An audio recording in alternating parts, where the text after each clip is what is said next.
The book of Deuteronomy. Chapter 26 verse 1-19. And it shall be, when thou art come in unto the land which the Lord thy God giveth thee for an inheritance, and possessest it, and dwellest therein, that thou shalt take of the first of all the fruit of the earth, which thou shalt bring of thy land that the Lord thy God giveth thee, and shalt put it in a basket, and shalt go unto the place which the Lord thy God shall choose to place his name there. And thou shalt go unto the priest that shall be in those days, and say unto him, I profess this day unto the Lord thy God, that I am come unto the country which the Lord sware unto our fathers for to give us. And the priest shall take the basket out of thine hand, and set it down before the altar of the Lord thy God. And thou shalt speak and say before the Lord thy God, A Syrian ready to perish was my father, and he went down into Egypt, and sojourned there with a few, and became there a nation, great, mighty, and populous. And the Egyptians evil entreated us, and afflicted us, and laid upon us hard bondage. And when we cried unto the Lord God of our fathers, the Lord heard our voice, and looked on our affliction, and our labor, and our oppression.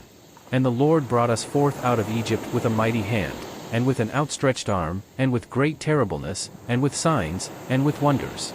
And he hath brought us into this place, and hath given us this land, even a land that floweth with milk and honey.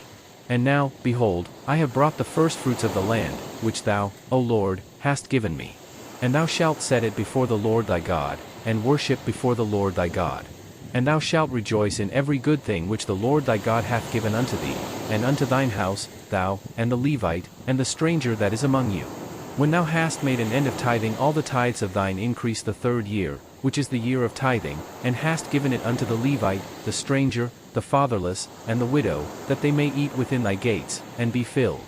Then thou shalt say before the Lord thy God, I have brought away the hallowed things out of mine house, and also have given them unto the Levite, and unto the stranger, to the fatherless, and to the widow, according to all thy commandments which thou hast commanded me. I have not transgressed thy commandments, neither have I forgotten them. I have not eaten thereof in my mourning, neither have I taken away aught thereof for any unclean use, nor given aught thereof for the dead, but I have hearkened to the voice of the Lord my God, and have done according to all that thou hast commanded me.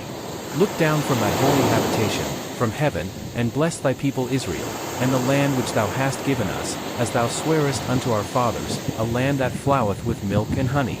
This day the Lord thy God hath commanded thee to do these statutes and judgments. Thou shalt therefore keep and do them with all thine heart, and with all thy soul. Thou hast avouched the Lord this day to be thy God, and to walk in his ways, and to keep his statutes, and his commandments, and his judgments, and to hearken unto his voice. And the Lord hath avouched thee this day to be his peculiar people, as he hath promised thee, and that thou shouldest keep all his commandments. And to make thee high above all nations which he hath made, in praise, and in name, and in honor, and that thou mayest be an holy people unto the Lord thy God, as he hath spoken.